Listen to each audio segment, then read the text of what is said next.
Mais comme on avait dit le dimanche passé, la prière est notre respiration. Amen, non?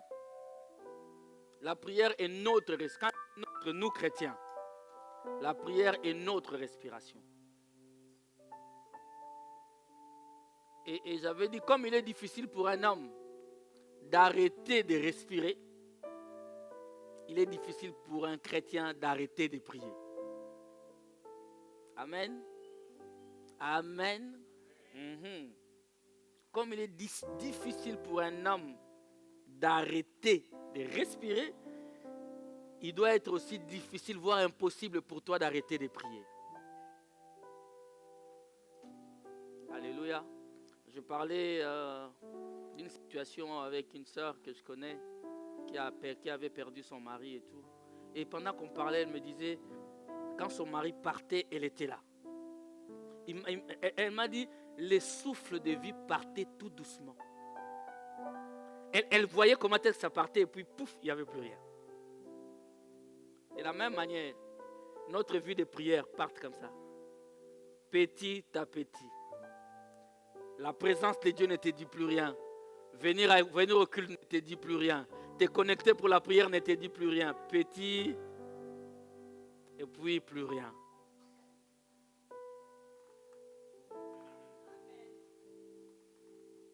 Amen. Nous allons prendre une écriture dans Philippiens chapitre 4.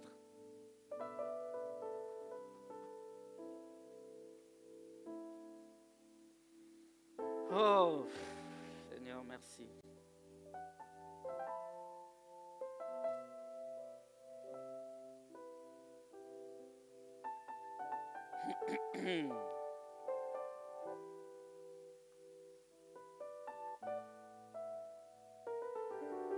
Non, on va plutôt relire ce qu'on avait lu les dimanches passés, Ésaïe 56, le verset 7.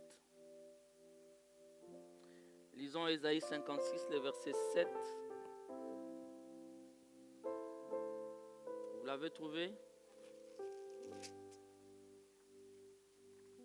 La Bible dit, je les amènerai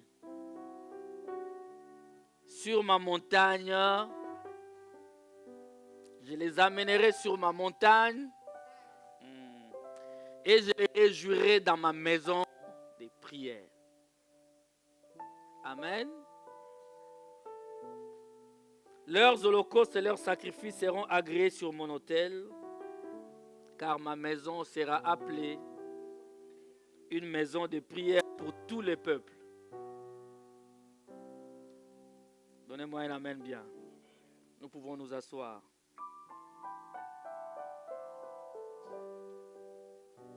Et aujourd'hui, on va avancer un peu. Je vais donner beaucoup d'écritures, notez-les. Et les dimanches prochains, on va clôturer la troisième partie de la prière comme mode de vie.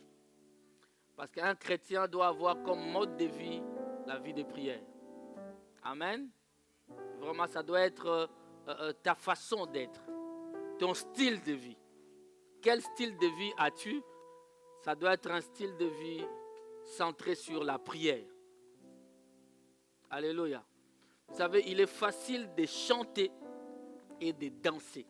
Vous savez pourquoi? Parce que chanter et danser, même si tu le fais pour Dieu, écoutez bien. Chanter et danser, même si tu le fais pour Dieu, ça fait du bien à ta chair.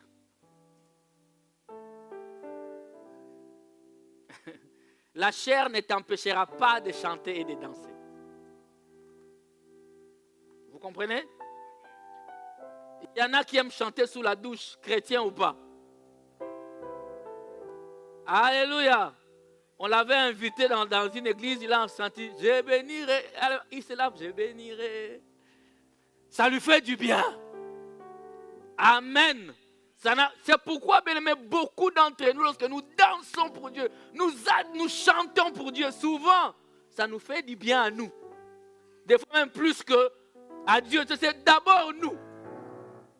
Tu vas voir un chantre, la voix angélique, c'est d'abord elle.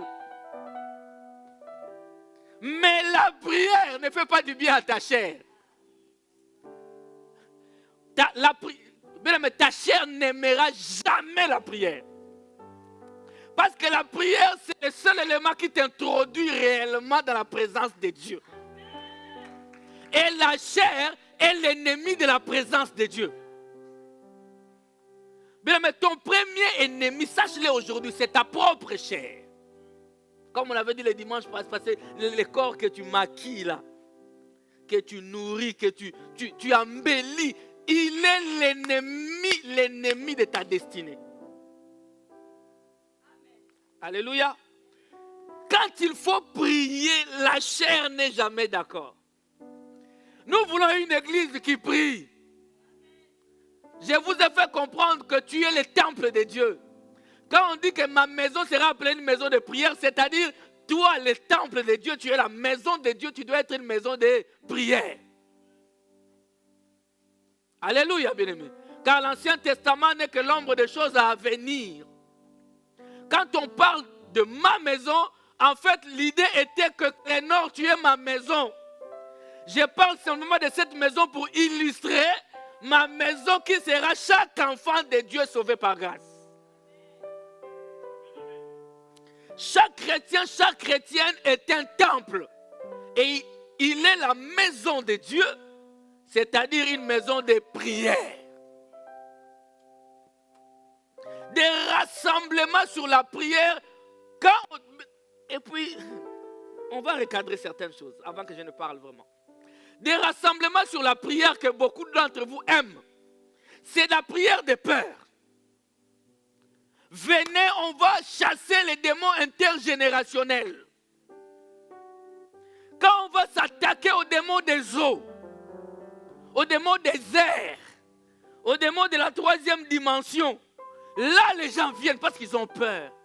Quand on dit réunion d'adoration, instant d'adoration, est-ce que tu peux te lever la nuit, non pas pour chasser les démons, mais pour adorer Dieu? Amen. Tu te lèves la nuit, tu dis, moi là, aujourd'hui là, j'ai mis mon réveil à 3h du matin pour... J'ai dormi, j'ai entendu mon bébé pleurer, je vais le changer, en même temps je profite pour... Moi, ça a toujours été mon rituel. Chaque naissance de mes enfants m'a mené près de Dieu. Ma femme est témoin. Bon, les derniers ici, on partage, on a vieilli. Mais les 3 premiers, elle dormait la nuit. Elle se repose, je lui disais, repose-toi. L'enfant pleure, c'est moi qui vais chercher. Je le change, je lui apporte. S'il faut l'allaiter à la lettre, je reprends et je profite pour prier. Moi, à la naissance, ça m'approchait de Dieu. J'ai profité de ce moment-là pour... C'est une occasion. Toute occasion est bonne. Toi, tu te lèves déjà en boudin. Pour aller changer ton propre enfant. Hein? Ton propre... Que ta femme a porté 9 mois. Et à la naissance, tu veux qu'elle continue. Toi, tu ronfles. Il y en a certains qui vont venir les accuser là-bas au bureau. Il y en a quelqu'un qui dit, ah, moi c'est déjà passé. Le temps d'accusation est passé. Amen. La prière, c'est ce dont on a besoin. Pour constituer, pour être fort spirituellement, tu as besoin de la prière. Alléluia. Tu as besoin de la prière. Mais vous savez, beaucoup d'entre nous, nous posons des fois certaines questions en disant, mais je vais prier pourquoi? Dieu est Dieu. Même si j'écris, même si je demande, de toute manière, ce qu'il a dit va s'accomplir. Pour quelle raison prier? Et laisse-moi te poser maintenant la question, Jésus priait pourquoi?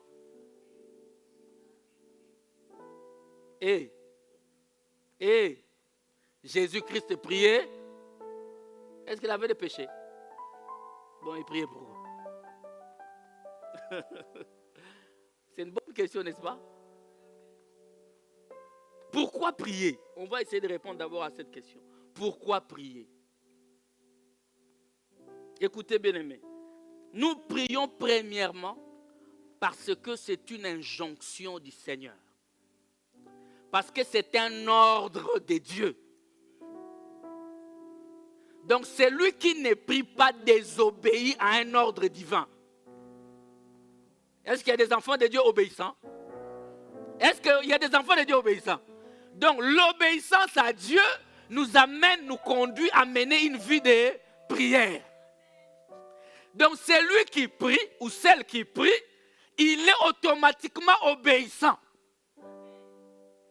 Parce que la prière, c'est d'abord une injonction. Dieu ne te dit pas prier quand non, il dit mener une vie de prière.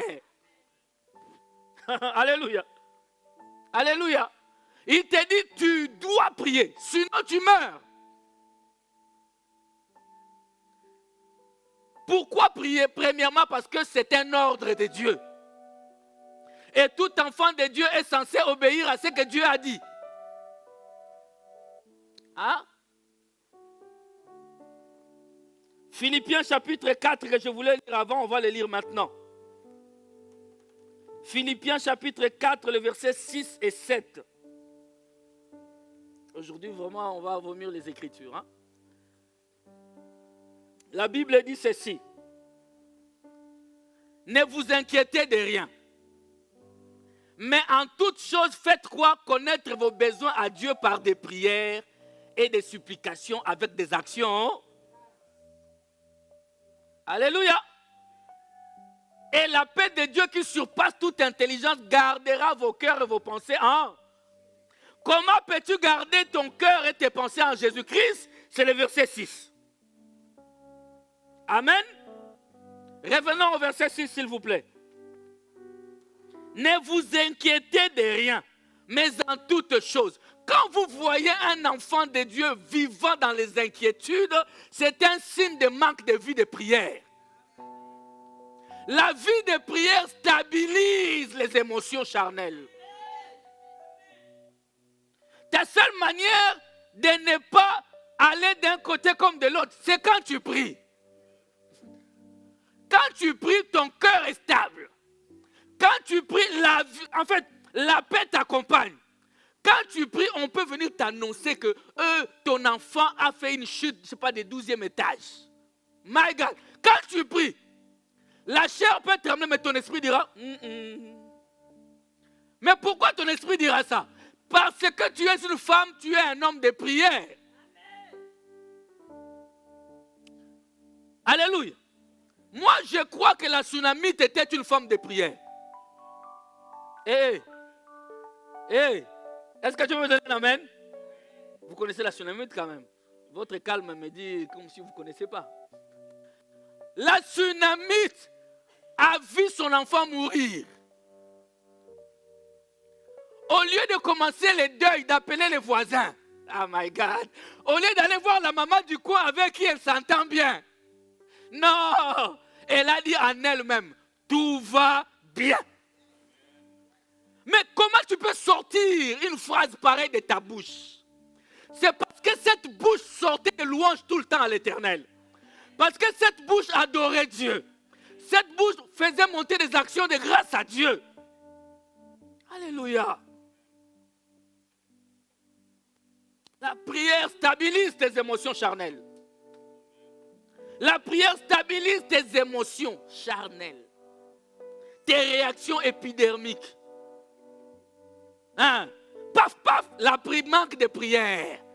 Dès que quelqu'un te marque sur le pied, tu t'éclates. Manque de prière. C'est lui qui a Dieu. On va le critiquer. Marcher sur... Bien, mais il ne va pas réagir comme tout le monde. Il ne va pas réagir comme tout le monde. Hein? Toi, dès qu'un statut passe contre toi, tu renvoies 3 statuts.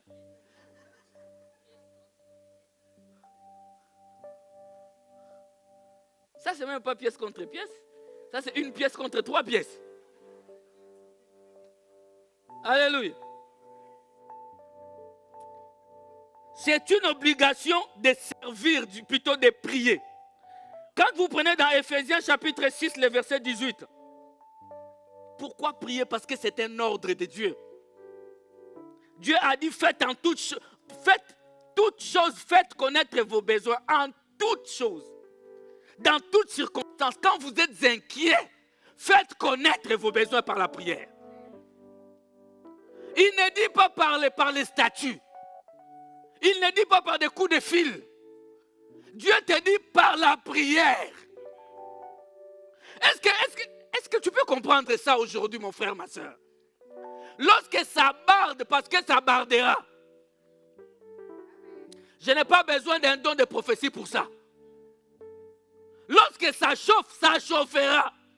Mais Dieu te dit, quand tu es dans cette circonstance, faites connaître tout par la prière. Ephésiens 6, 18, la Bible dit ceci. Faites en tout temps par l'Esprit toutes sortes de supplications. En tout temps. Non pas de temps en temps. Bien, mais on ne prie pas seulement le mercredi, lundi, à minuit, jeudi matin. On prie tout le temps. Parce qu'il s'agit de ta respiration. C'est une question de vie ou de mort. Il y a des choses qui nous bloquent, qui nous empêchent d'avancer. C'est un manque de prière. Le manque de prière élève des murs de Jéricho comme ça contre nous. Et on n'arrive pas à avancer. J'aime cette écriture d'Éphésiens 6, 18. Parce que la deuxième partie dit, on dit faites en tout temps par l'Esprit toutes sortes de prières et de supplications. La deuxième partie dit quoi? Veillez à cela. C'est-à-dire que je ne prie pas, non, je fais tout pour rester dans la prière. Veillez à cela avec une entière persévérance. La persévérance, on va le voir le dimanche prochain, c'est une des conditions d'exaucement. On parlera des conditions d'exaucement. C'est une des conditions d'exaucement des prières. La persévérance. Amen. Donc, étant donné que c'est un ordre divin, ne pas prier est un signe de désobéissance à l'Éternel qui nous a ordonné de prier et de ne pas relâcher. Amen. Donc, ne pas prier, tu désobéis à un ordre de Dieu. Est-ce que quelqu'un voit ça clair? Dieu nous demande de prier. Et quand toi tu ne pries pas, tu es désobéissant à Dieu. Et c'est ça la première raison. Parce que chaque chrétien est censé obéir à Dieu. Donnez un amen bien. Et la deuxième question, la deuxième raison, nous prions. Pourquoi? Nous prions parce que prier, c'est servir Dieu. Hein? Ah. Servir Dieu, ce n'est pas simplement prêcher.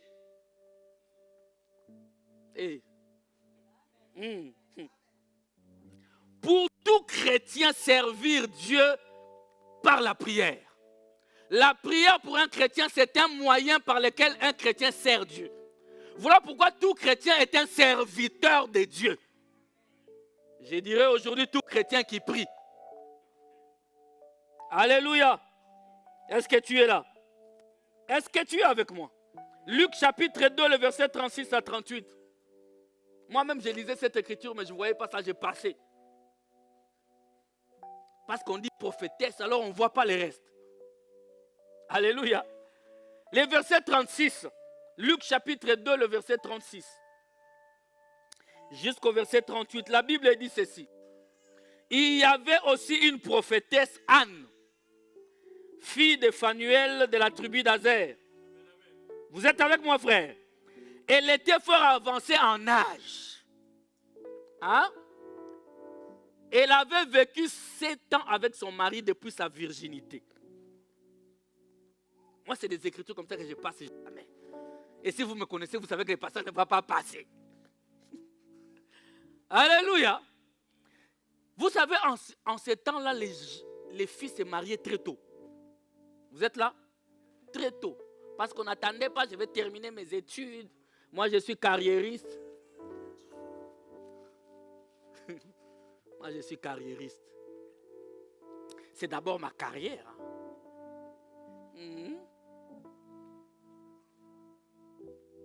Dieu n'a pas créé la femme pour qu'elle vive seule.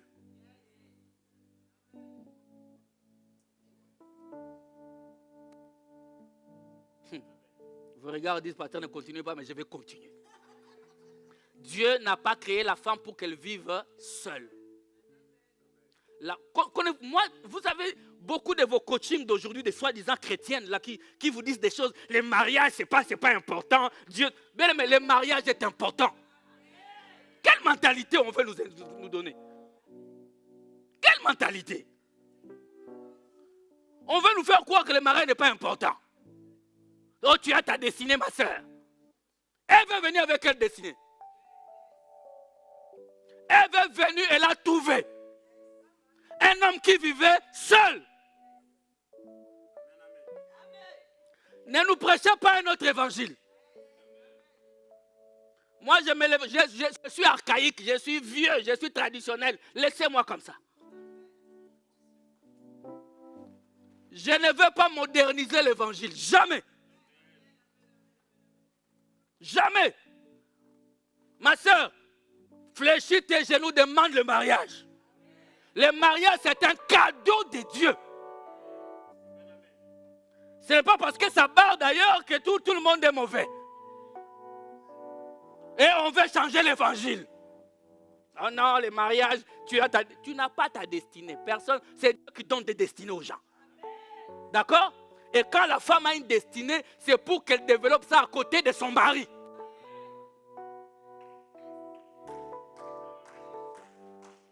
Trouvez seulement, donnez-moi d'autres écritures ici. Donnez-moi des exemples dans la Bible. Dans la Bible. Ne me donnez pas des expériences personnelles. Si ton expérience personnelle est contradictoire à la Bible, va prêcher ça dans la rue. Ne nous amène pas ça à l'église. Va prêcher ça ailleurs. Oh, moi, quand j'étais, j'ai vu. Tu as vu, et alors? Est-ce que c'est l'évangile pour qu'on dise oui, amen? Le Saint-Esprit me dit que pasteur, tu as été fort. Et il me dit merci. Il me remercie. Cette femme n'a vécu que 7 ans. 7 ans seulement. Et elle est restée seule. Veuve. Âgée de 84 ans. Hein? Hein?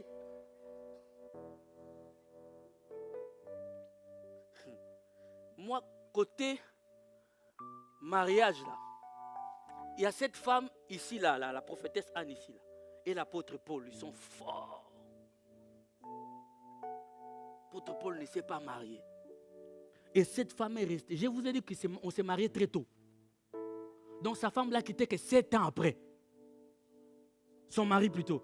Et elle est restée comme ça, s'adonnant à Dieu jusqu'à 84 ans. Il y en a seulement un voyage d'1 mois. Hey. Voyage d'1 mois. Elle est restée jusqu'à 84 ans. Assidue au temple. Servant Dieu. Ah. Waouh. Waouh. Cette femme aura une place.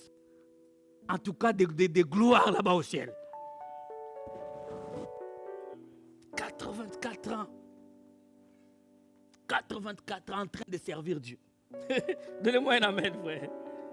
La Bible dit, restée veuve et âgée de 84 ans, elle ne quittait pas le temple.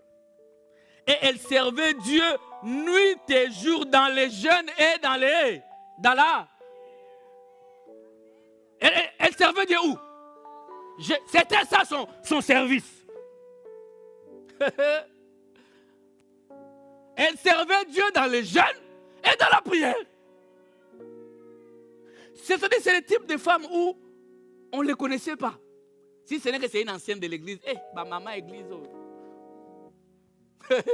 Mais les gens ne savaient pas qu'ils trouvaient du travail parce que cette femme priait. Oh! Ah! Les gens ne savaient pas qu'elle s'est mariée parce que cette femme priait. Cette femme ne voulait pas que dans son église, il y ait des célibataires. Elle ne voulait pas que dans son église, il y ait des stériles. Elle voulait que dans son église, les gens puissent être heureux. Elle voulait que dans sa... Mais non, mais c'était une femme qui jeûnait et qui priait. On ne nous parle pas si elle avait des enfants ou pas. Amen. Peut-être même pas. Faisait que prier pour les gens. Prier pour les gens plutôt. Pour que leur vie change. C'est que dans mon église, ici dans ces temples, il faut qu'il y ait des hommes saints, des hommes responsables, des femmes qui craignent Dieu. Elle servait Dieu où? Jeûne et... La prière, c'est un moyen de servir Dieu. Où sont les hommes et les femmes qui prient? Alléluia. On parle souvent des hommes et des femmes, les jeunes, c'est quoi être exemple? Non. Où sont les jeunes qui prient? Alléluia. Qui cherchent Dieu. La Bible dit au verset 38, étant survenue elle aussi à cette même heure, elle louait Dieu et elle parlait de Jésus à tous ceux qui attendaient la délivrance de Jérusalem. Elle avait connaissance des Écritures. Donnez-moi un amen, frère. Bien aimé, servir Dieu par les jeûnes et par la prière est un moyen d'honorer Dieu, est un moyen d'être compté dans l'assemblée des chrétiens. Toi, on prie toujours pour toi. Après 5 ans de vie chrétienne, on prie toujours pour toi. Toi, tu pries pour personne. Quand est-ce que toi aussi, quelqu'un viendra dire, ma soeur, est-ce que tu peux prier pour moi? Hein?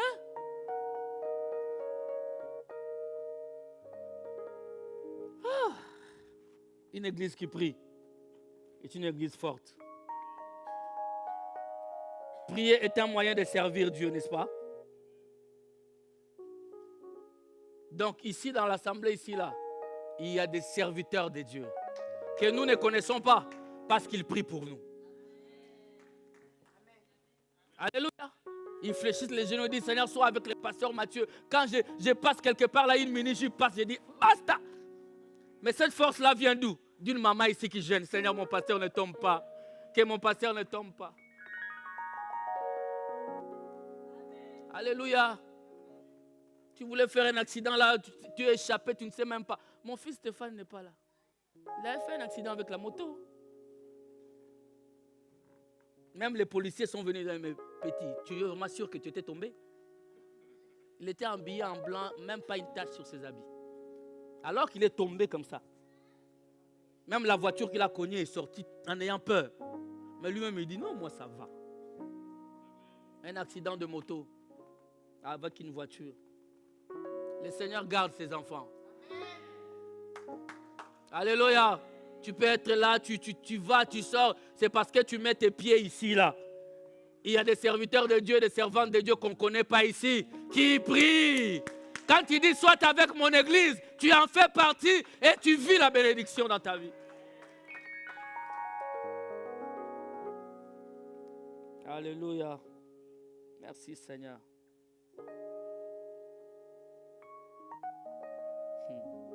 Il y a des hommes qui prient. N'est-ce pas? Ah, j'aimerais être parmi ceux-là. Dans Exode chapitre 3, le verset 7. Exode chapitre 3, le verset 7.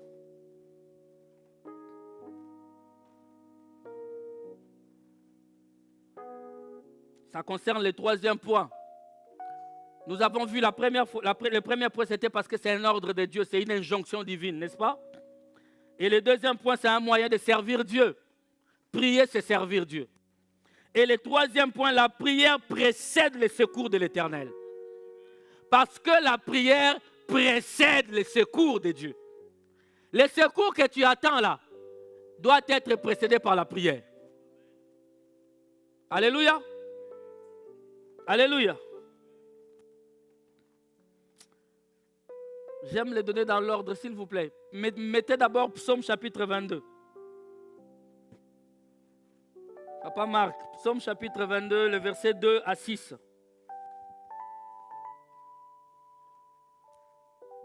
On va lire les deux. Psaume 22, le verset 2 à 6. La Bible dit ceci. Mon Dieu...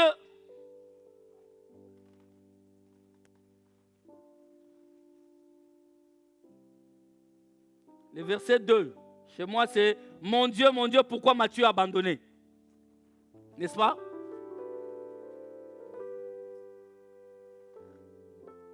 Voilà. Mon Dieu, pourquoi m'as-tu abandonné? Et t'éloignes-tu sans me secourir, sans écouter mes plaintes? Amen. Je vous ai toujours dit, personne, quand il se noie, il reste silencieux. Je n'ai jamais vu une maison qui brûle, quelqu'un qui veut le secours, il va crier. C'est ce jour-là que tu comprendras, moi j'aime pas hausser les tons. Tu vas hausser les tons.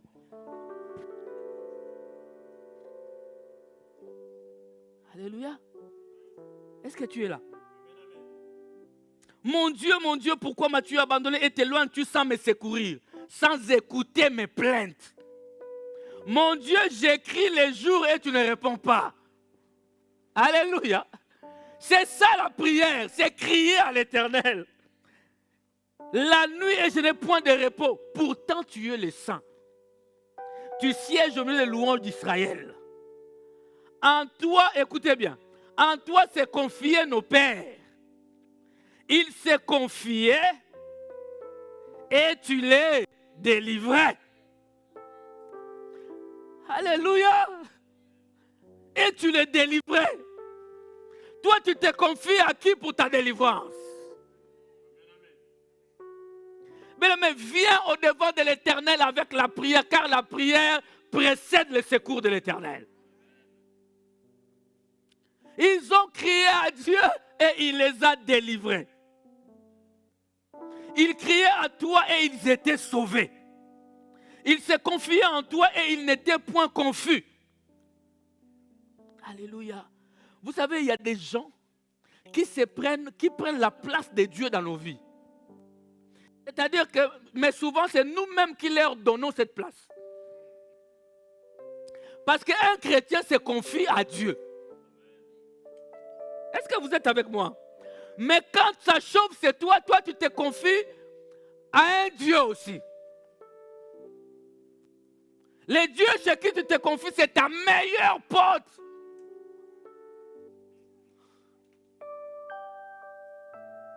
Qui est commun, reconnu, diplômé. Mais c'est auprès d'elle que toi tu te confies.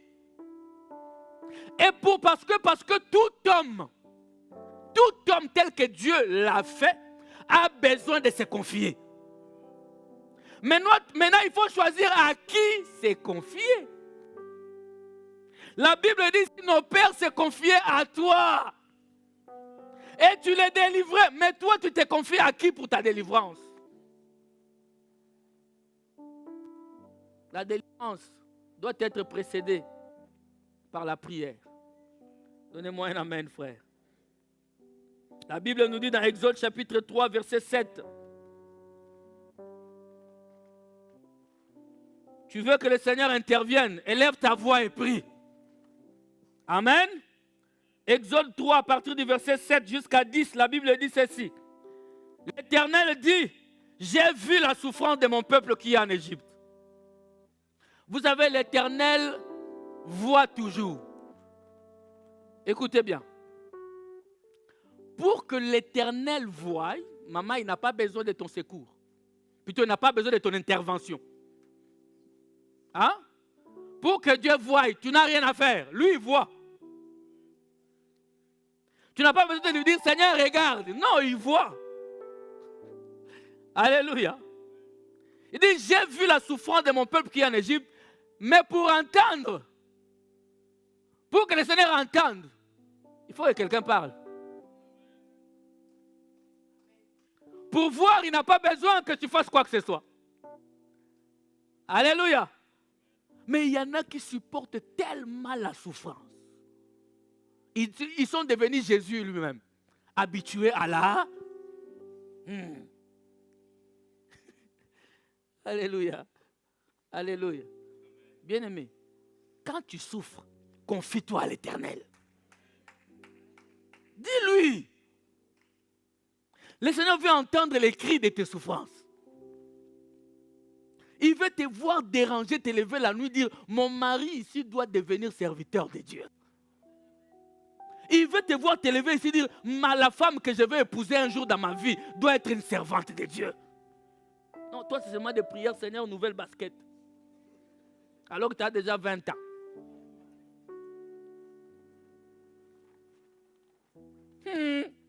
Eli est quoi? Amen. Ah, tu ne vois pas là, tu ne vois pas loin. J'ai parlé dernièrement avec les jeunes filles ici. Je leur ai dit, mais vous êtes là ensemble, vous rigolez. Mais pourquoi vous ne vous dites pas? Vous êtes encore dans la vingtaine, 15, 16, 17 ans, 20 ans.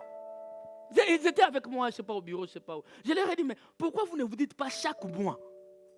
Chaque mois, comme on est toutes les jeunes ici, on prie ensemble, on vient à l'église. On va commencer chaque mois à prendre un jour, nous allons prier pour nos mariages. Même si on est encore célibataire.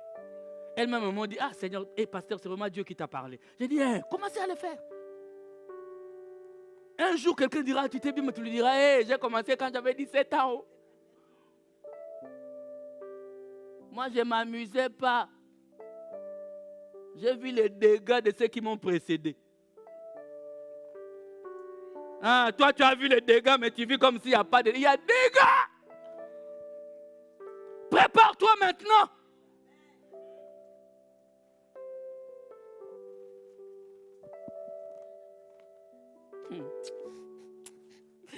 Ah, Seigneur Dieu. J'ai entendu les cris que lui font pousser ses oppresseurs car je connais ses douleurs. Je suis descendu pour les délivrer. Pourquoi il est descendu? Il a d'abord vu et il a entendu. Bien, mais Dieu, quand il voit, il peut descendre pour délivrer quelqu'un qui est à côté de toi qui bénéficie des miettes. Mais pour toi-même, crie. Il t'a donné la bouche pour parler. Ah! Est-ce que vous êtes là? Pour les délivrer de la main des Égyptiens et pour les faire monter de ces pays dans un bon et vaste pays, dans un pays où coule le lait et le miel.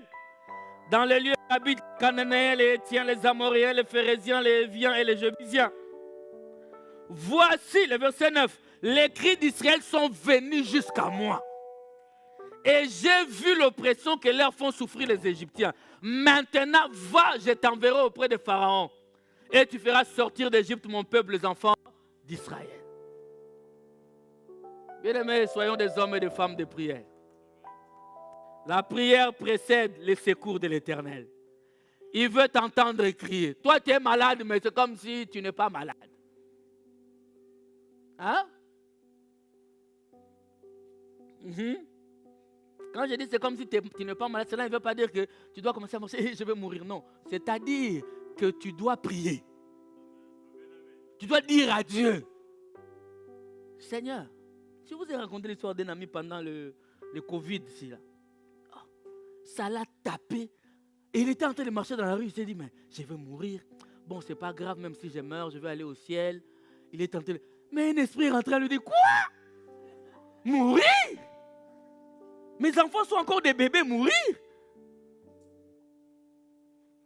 Ah! Il a dit, niet! Je vivrai. Le discours a changé, je vivrai. Il a commencé à prier. Alléluia. Ah, mais Dieu est bon. Alléluia. Il est bon. La Bible me dit encore dans le livre de Psaumes, au chapitre 119, à partir du verset 147. On va lire 147 et 148. J'avais dit aujourd'hui, je vais donner beaucoup de versets, n'est-ce pas? Et dimanche prochain, on va clôturer par le temps de prière, on va pratiquer. La Bible dit ceci, le verset 147, Psaume 119. Je dévance l'aurore et j'écris. Amen. Je dévance l'aurore et j'écris, j'espère en tes promesses. Je vais te faire voir le dimanche prochain que ne pas prier, c'est un signe de manque de foi. Oh my God. Je dévance l'aurore et j'écris, j'espère en tes promesses. Je dévance l'éveil et j'ouvre les yeux pour méditer ta parole. Amen. Je dévance l'aurore et j'écris à Dieu. Un chrétien est appelé avant de prendre toute décision de sa vie. Écoutez ça, frère. Si petite soit-elle, peu importe la décision que tu vas prendre, qui va impacter ta vie, tu es censé précéder cette décision-là par la prière. Amen. Amen. Mariage, études, maternité. Est-ce que vous êtes là, frère? Toute décision de ta vie doit être précédée par la prière. Bien, mais quand ça ne va pas, tu diras à Dieu, j'avais prié. Mais je ne t'avais pas répondu, et alors, moi j'avais prié. Hein? Vous parlez avec Dieu comme si vous parlez à qui? C'est votre papa. Moi j'ai prié. J'ai prié, Seigneur. J'ai recommandé ça entre tes mains. J'avance. Et je sais que tu es avec moi. Alors lève-toi dans ce cas ici. Moi j'avais prié. Bien, mais tu ne peux pas prendre des grandes décisions, même des petites décisions, même pour tes études. Quelle orientation prendre? Quelles études faire? Sans prier.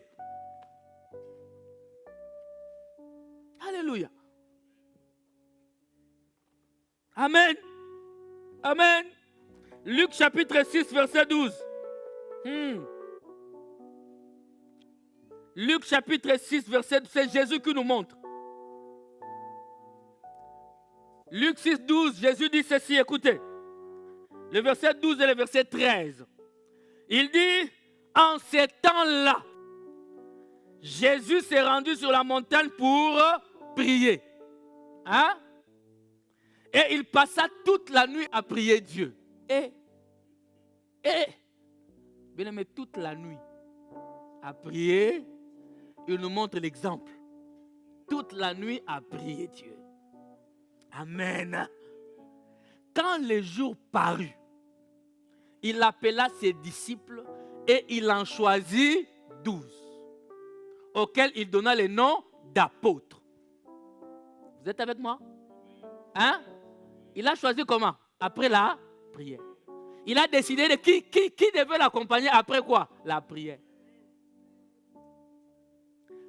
Parce que le choix que tu fais de ta vie, c'est ça qui va t'introduire dans ta destinée.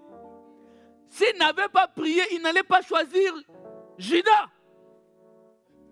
La prière l'a aidé à choisir Judas. Parce que Judas était un escalier de gloire.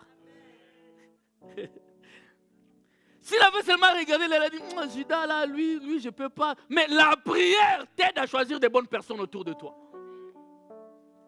La prière. Alléluia. Sacha, tu veux faire un album? Prière. Hein? Ces guitaristes-là, je ne sens pas. Pour cet album ici, je le sens pas. Parce qu'il peut être un blocage pour toi. Seulement quand il prend, il joue seulement comme ça. L'album là, il ne fallait pas que lui soit là. Hein? Il y a des gens avec qui, non, on peut tout faire, mais lui, je ne voyage pas avec lui. Alléluia. Vous savez, ça m'est arrivé comme ça. Je vais monter dans le bus. Le Saint-Esprit me dit, prie. Et quand tu pries, tu rentres dans le bus, tu commences à choisir où t'asseoir. Amen. Ah là là. Priez en tout temps. En tout temps. Ça va vous épargner de beaucoup de choses. Amen. Tu pries avant de manger. Par habitude. Tu pries même sans conscience que Dieu t'écoute. Seigneur, je bénis ces repas. Bof. C'est même pas, tu pries même pas. En fait, c'est une récitation.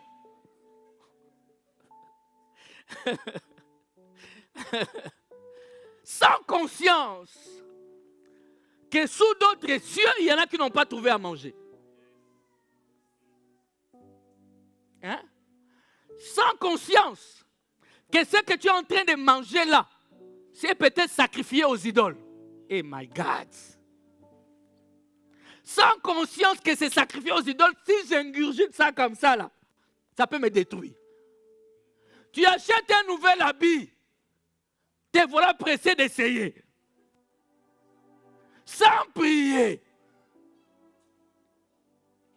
Parce que tu as acheté, 80, je sais pas moi, 99% des stylistes LGBT. Vous ne le savez pas? Tout ce que nous portons ici, conçu par eux. Tout. Et vous croyez que c'est un hasard? Qu'ils ont pris, tous ils se sont retrouvés dans ces métiers-là. Dans ces métiers-là de coiffure, maquillage, habillement. Parce que le diable est fort dans les paraître. Il leur a donné l'intelligence de comment paraître. Mais ceux qui s'est maquillé il y a 20 ans, ce n'était pas comme ça. Aujourd'hui, tu te maquilles, tu étais, tu deviens. Je ne vais pas citer les noms. Aujourd'hui, vraiment, tu vois la personne qui était A, on le maquille, devient B. Tu vois la personne habillée en pagne, on lui donne un autre pantalon, son corps change. Comment vous trouvez ça normal? Et vous croyez que c'est un hasard? Ces gens-là sont en train de travailler. Et toi, tu ne pries pas. Parce que tu as vu ces telles griffes, tu prends directement. Et tu ne comprends pas. Toutes les jeunes filles commencent à marcher de la même manière. Ils sont tous comme ça. Qui fait quoi? Pourquoi vous marchez tous de la même manière? Donne-lui les pagnes, il ne marchera pas comme ça.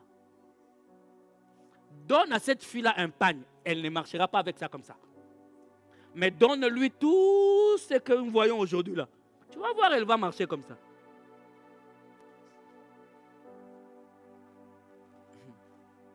Moi, je me sens bien quand je dis des choses comme ça. Parce que je me débarrasse des choses. Je dis au Seigneur, merci papa. Moi, j'ai dit oh. Et ils ont entendu. Est-ce que quelqu'un dit j'ai entendu? Alors, je vais commencer à me mettre là, à regarder tous mes enfants. Vous là, je n'ai plus rien à faire.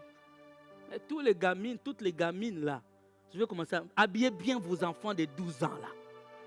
Des 12, ce sont des enfants. Ne nous amenez pas des enfants à l'école de dimanche comme des Beyoncé. Ce sont des enfants de 12 ans, de 13 ans. Laissez les enfants normaux. Des enfants qui sortent avec des robes comme des lingeries. Et va où avec?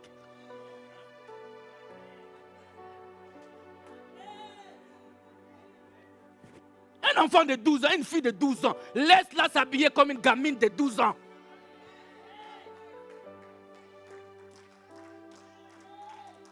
Merci. Alléluia. Ce sont des enfants. Laisse-les vivre leur enfance. Ne transpose pas ce que toi tu veux être sur la vie des enfants. Non. Non, non.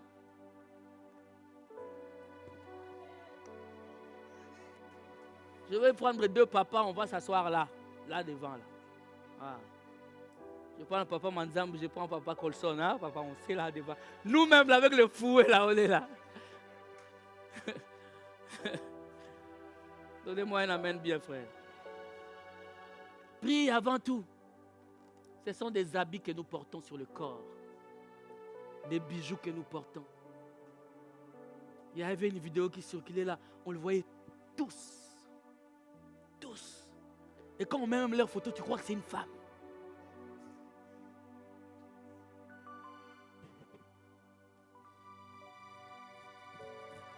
Et laisse-moi te dire que ça va s'empirer. Ça ne va pas s'arrêter maintenant.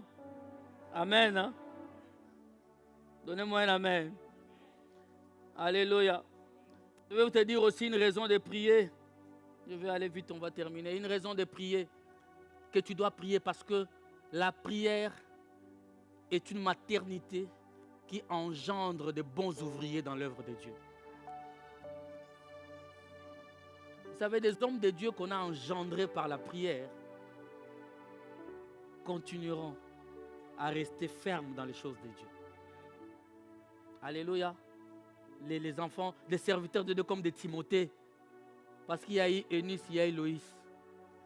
Des mamans qui priaient. Des enfants qui sont nés. Qui sont nés par la prière. Ils servent Dieu différemment. Ce n'est pas par accident. Leurs parents les ont cherchés dans la prière. Ils ont demandé à ce que mes enfants soient des serviteurs de Dieu. Depuis tout petit, on les présentait à Dieu.